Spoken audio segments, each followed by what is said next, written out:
Ari Louis Show. All right, welcome everyone back to the Ari Louis Show here on IsraelSportsandNewsRadio.com. Thank you for joining us. At any time, if you'd like to send us an email, you can do so at arilouisshow@hotmail.com, or you can email the station at IsraelSportsandNewsRadio@gmail.com. The NBA Finals is upon us. Game 1 is tonight between the Cleveland Cavaliers and the Golden State Warriors. Online to discuss this, a good friend of the program, Mr. Bram Weinstein. Bram, how you doing out there? Good, how are you? Doing well, and it's so great to have you on in a more positive time. Of course, you came on my show last year to discuss the whole Donald Sterling incident, that sad saga. Talk about this year as far as the NBA's reputation, the NBA's image. Do you feel that it's been a pretty solid year in that respect? Yeah, no doubt. It's been a really great first year and a half, or first full year for Adam Silver, the new commissioner. Man, has he increased the stability of the office, and in turn helped the league. And at every turn, he seems to have made the right decisions for the league. And that started with what happened with Donald Sterling. He got to show himself as what type of leader he was going to be. And he stood up in the face of massive adversity and did what everyone roundly applauded. And from that point forward, everything has been terrific for them. And he has gone through a lot of waves here. I mean, LeBron James ended up changing teams again, and so, the massive face of the league is on another team now, and he's going home, and they have manicured this very well. And, as far as the world sport goes, I'm not sure that right now that nobody is better managed than the National Basketball Association. And what was interesting, after the Donald Sterling incident, he was forced to sell the team. He sold the Clippers, I believe, about $2 billion approximately, which lifted the market value of all the other teams in the NBA significantly, because this is the Clippers we're talking about. Has that had any effect on the NBA, the fact that teams are worth so much more than they were previous to this incident, and certainly the team value has grown so much in the last 5 years due to the television contract revenue, all that kind of stuff. So just if you can give us your assessment in that regard. I think it's just more natural progression. The television rights are the big part of all of this, that because of competition for the properties, because of the costs of them rising to the degree that they have, and that they will rise in a couple of years, in particular in the NBA when the next collective bargaining agreement is up and the TV rights come up again. This, I think, has altered, obviously, the value of all of the teams. Everyone I've spoken to that's in the financial industry believes that the Clippers were sold for more than they were worth at the time. But the man who bought them in the second biggest market in the United States. And also, he had been dying to get in, and he could afford to pay this without financiers. So this is not unlike someone who came in who's going to be an all-cash buyer for a house and said, okay, I'm going to overpay a little bit because I just want to buy the house, and there's no rigmarole that people are going to have to go through to get it done. And the NBA gladly wanted to have him as an owner. He was close to bringing a team to Seattle. There's been a lot of rumors about him moving the Clippers there. I don't believe that's going to be the case, particularly in lieu of the fact of what he paid. I would assume he'd want to stay in the bigger media market with the team.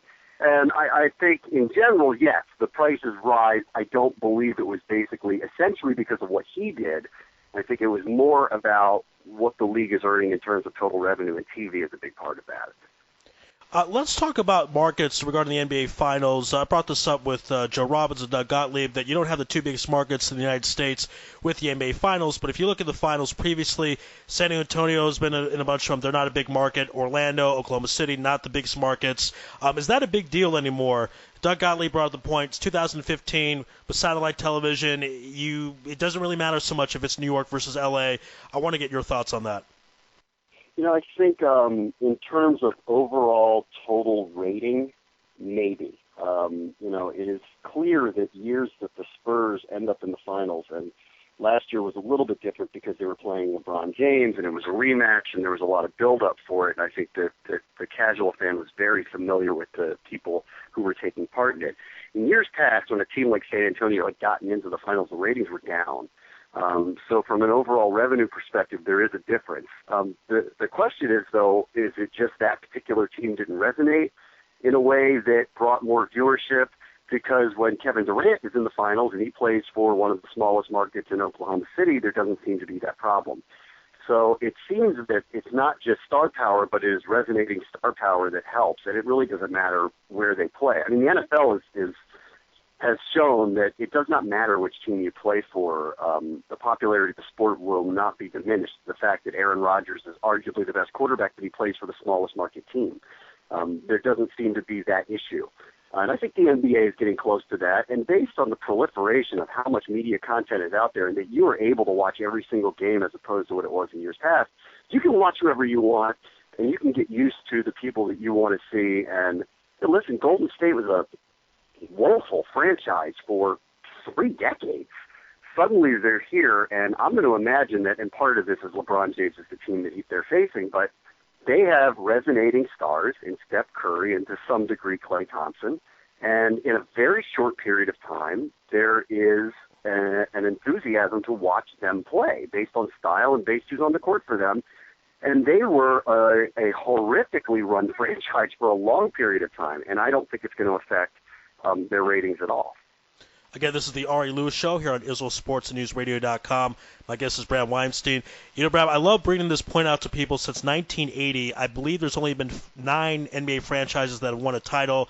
The Lakers, the Celtics, the Bulls, the Spurs, the Heat. You know, it's a Pistons. It's only a few teams. This year we'll have a new champion. The Cavs have never won. The Warriors won, but in the 70s. Is that good for the NBA that you get some of the new fresh blood to win a title and host up the trophy, or is this a bit of a fluke? Will we see more like this to come? Give us your thoughts on it. Well, I mean, if it's fresh blood, I guess, in Cleveland, but I think it's all about LeBron. I mean, he's been to the finals 5 years in a row. So this is an extremely unusual performer, and I don't want to diminish what he's done here. I think by getting that particular team to the finals in his first year with a new coach who's never coached here, with a team that consists of a bunch of parts that were picked up mid-season, to actually end up at this point, you might argue that he is now placing himself among the discussion of who's the greatest player of all time if he was capable of doing that. So, yeah, there's fresh blood here, but I think it's all clear. Clearly, this is LeBron's doing that Cleveland is there, just like it was LeBron's doing that Miami was there 4 years in a row. As for Golden State, I think it's great. They really took a chance on Curry. I mean, if you go back and listen to what the pundits said about him being drafted out of Davidson some 6-7 years ago now, no one thought he'd be this good. I mean, there were some people would say, okay, he could be a serviceable NBA player, or he'll be a good shooter, but he won't be able to defend because he's too small and he's too slow. He'll never be a good ball handler. That's not going to be his forte. He might be an okay reserve. He'll never be an all-star. He's an all-world, all-class, one of the greatest shooters of all-time players right now. And that's amazing that he has grown into that role. So, yeah, I think it's good when this happens. Clearly this is about the players on your team. This is not the NFL where you can turn it around relatively quickly. It's not baseball where injuries and attrition and a young pitcher comes up and all of a sudden the fortunes of your team can kind of change relatively quickly. Or hockey, which feels like pinball, in some ways. That really good teams do seem to rise, but it takes a lot of breaks to get to a championship. In basketball, you either have the players or you don't. And Cleveland this year has the player, and that's why they're good. And when they didn't have him over the last 4 years, that's why they were bad. Your fortunes can change, but it can change on the whims of the actual superstars. Let's talk about Steph Curry. It's weird to say a guy is underpaid at $10 million, but he is when you talk about market value. He's the MVP. He's the 5th highest paid player on his own team. Kind of reminds me a bit with Steve Nash when he was the 4th highest paid player on the Suns when he won 2 MVPs in a row. But with everything being said, again, considering the market, is this the most underpaid man in sports currently? Russell Wilson won't be, but Russell Wilson is. Right. Russell Wilson's still on a rookie deal where he gets paid under $1 million a year. He's been to 2 straight Super Bowls and is the youngest person ever to do that. And clearly, they're one of the favorites to return again. That's going to change. He's going to get a new deal, but he still is technically under contract this year for a deal that would pay him under $1 million to be the starting quarterback of a 2-time defending NFC champion. So I would put him number 1 right now. Curry is among those 2. But clearly, listen, the market corrects itself. If for some reason Golden State, I can't imagine how they wouldn't see his value and make him a max player and keep him under that sort of contract. But if they don't, someone will. That would be probably one of the worst free agent losses of all time if they let him go. Hopefully they won't do it. He's such a big part of the community. Loved adored by the fans. There's no way. There's no way. You listen, in the NBA, the league is structured so that you have to walk out on a team. No one can offer you more money than your team. And so, listen, LeBron made a decision to go to Miami and take less money, and LeBron made a decision to go to Cleveland and basically take less money than he could have gotten from Miami. And Steph Curry would have to do the same thing. And based on everything we've ever heard about him and his relationship with the franchise and the city, there's just no way that that's going to happen. I want to go back to LeBron James taking his teams to 5 NBA Finals in a row, and this is his second go-around with the Cavs in the Finals, and he was 22 the first time. He had such a terrible team, with all due respect to Mo Williams. I mean, that wasn't the best team, best supporting cast. I'm curious, this year, let's say Michael Jordan in his prime had this supporting cast. He had a banged-up Irving. He talked about the rookie coach, David Blatt, the new additions to the team. Would they have gone to the NBA Finals? I know the East is not so strong, but I love those type of questions. If we placed Jordan instead of LeBron, what do you think would have happened? It's hard. It's hard to know that. Like the Magic and Bird years, I mean, those guys are great, and they're in the finals basically every year. But look at their teammates. And Jordan, there's only one I think you can point to, Pippen, who was of his caliber, of that all-star caliber, or that all-decade type caliber. The rest of the pieces were parts. So I think I'm more inclined to say yes, that he was of that degree and that great, and his will was so strong that, yeah, I think he would have been able to figure it out with a team like this. I'm not so sure with people like Magic Johnson or Larry Bird, because they were never placed in a situation like that. Magic Johnson played with 3 Hall of Famers. And it's not to diminish his greatness. Same thing with Larry Bird, 3 Hall of Famers. I mean, it's not to diminish his greatness and what an incredible player he was, but you don't know because they were never placed in that position to have to do something like that. This is close to it. There's this otherworldly star, and everyone else kind of revolves in his world, and that's exactly what Cleveland is right now. No offense to Kyrie Irving or Kevin Love when he was there, or J.R. Smith now, or Iman Shumpert, who are all very good players, but they're not him. Clearly, they're not him. I mean, Kyrie Irving's been there for a few years, and they didn't even sniff the playoffs till LeBron shows up. Now they're in the NBA Finals. Clearly, this is all about him. David Blatt was coaching in Israel. He was not coaching in the NBA. He had never coached in the NBA. Now he's in the NBA Finals. It's because of LeBron. And I think Jordan, that's probably the most apt comparison you can make to the two of them. Is if you look at the rosters that Jordan played with, it doesn't stand out to you as this all-time great team. It doesn't look like the Celtics of the 60s or the Lakers of the 80s or the Celtics of the 80s. It doesn't look like any of those teams. It just doesn't look like it.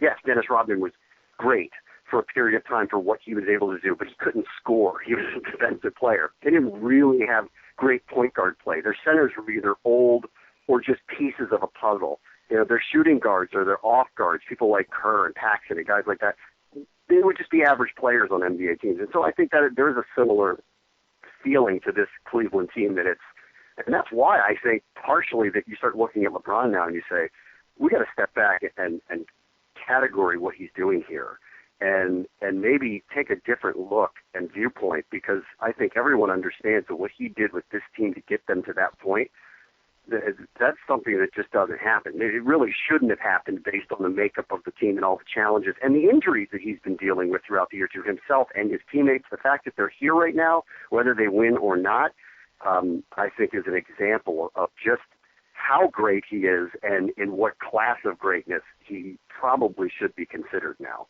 And one of the things to consider with the Jordan's Bulls teams, after he retired and the players went other places, didn't really do that much. Kerr did win 2 titles, but again, a bench player, Pippen got close with the Blazers but didn't make it. Again, this is the Ari Louis Show here on IsraelSportsNewsRadio.com. My guest is Bram Weinstein. We're talking about the NBA Finals. I got to go real quick to another comparison. I was thinking about this when you were talking about LeBron James.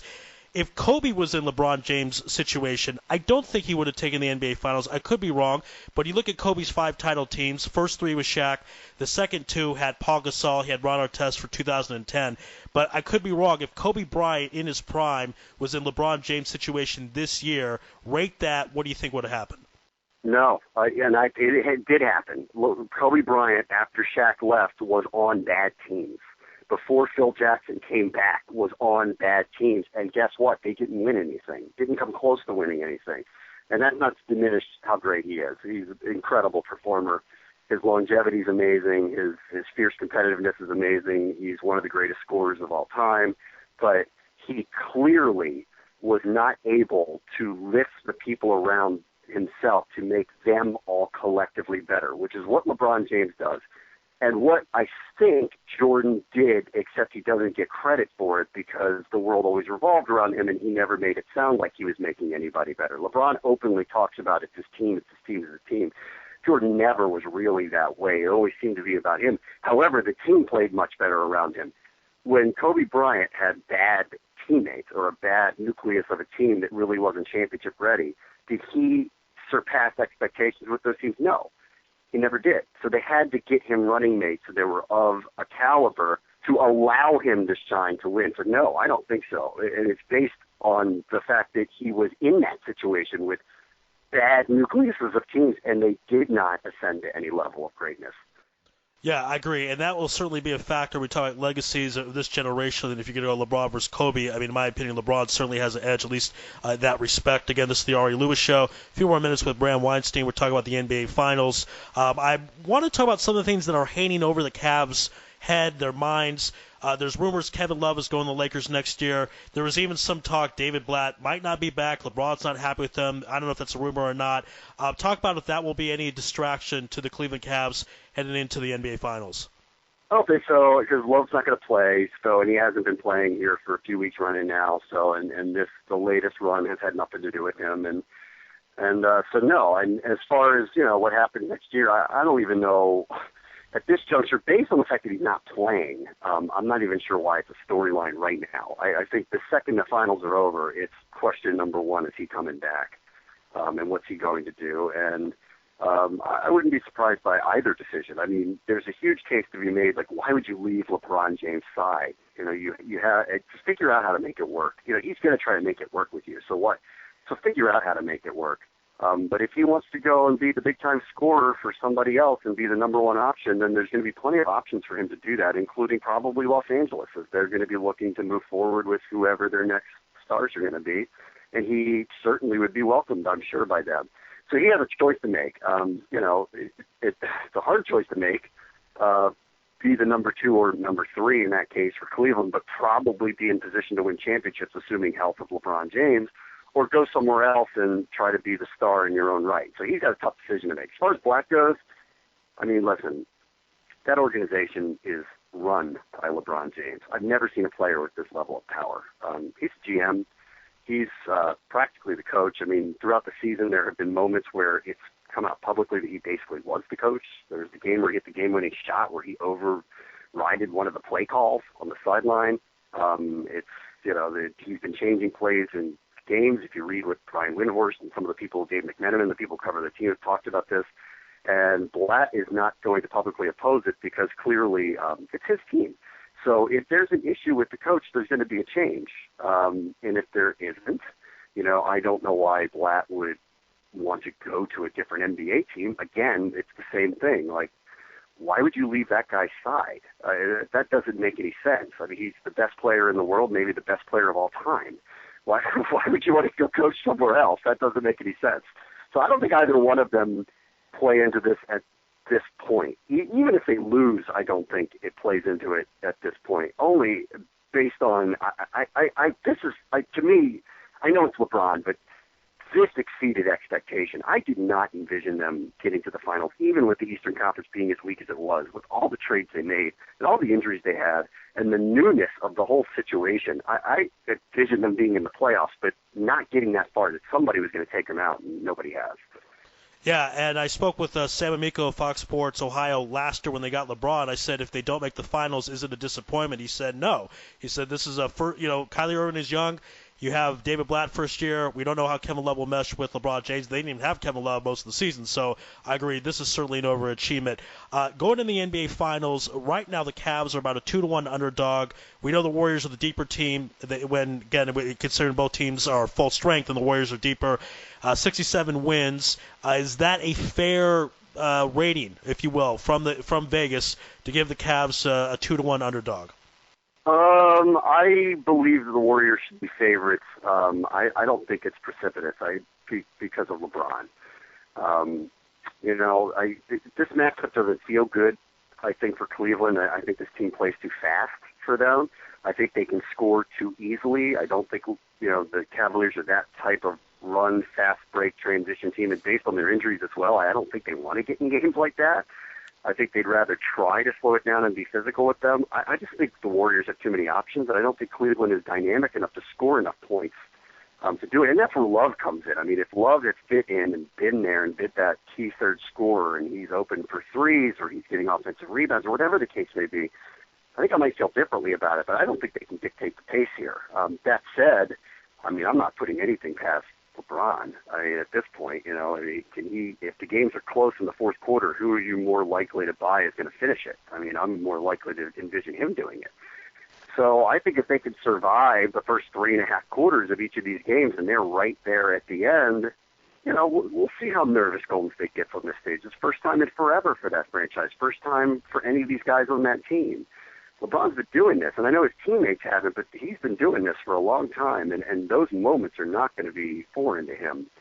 So if the games are close, I like Cleveland, but I kind of envision a couple of them getting out of hand just because of pace of play in the matchup. And, the star, I brought this up a few segments talking about the NBA Finals. The stars, obviously, Curry, LeBron James, but X factors many times decide the NBA Finals. I want to get your take of who's the X factor on each one of these ball clubs. I think Iman Shumpert for Cleveland, how are they going to use him defensively? Is he going to go on Thompson? Is he going to go on Curry? Are they going to switch him off? Who's LeBron going to be on? LeBron clearly is going to play one of those two shooters, and they would hope, that he's going to minimize the amount of scoring they can accomplish. Where does Shumpert go? I mean, is Shumpert a defensive stopper for them? Because if he is, maybe this games are a little more low scoring. Maybe the pace isn't as hot, and maybe those 3-pointers aren't going down as easily for Golden State. And then suddenly this is a different series for them. I think for Golden State, it's Curry. If he plays the way he's been playing throughout the playoffs, I have a hard time believing they're going to be beat just because of the depth of their team. If he gets beat up and suddenly he's having 7 for 23 nights and stuff like that, then all of a sudden, I think this is a very, very different series. Again, this is all about what can Cleveland do defensively. Can they hold them from the transition game? Are they going to be able to limit the 3-point success rate of Golden State? And if Curry's Curry, based on the depth, I have a hard time seeing Golden State lose. If he is minimized on some level, then I think then it's possible Cleveland here can steal some of this. All right, and let's go right to it. Get your prediction. Of course, Golden State has the home court, 67 wins, the MVP, almost coach of the year, second place, but they are going against the best player in the world. Give us your prediction of who wins the series and in how many games.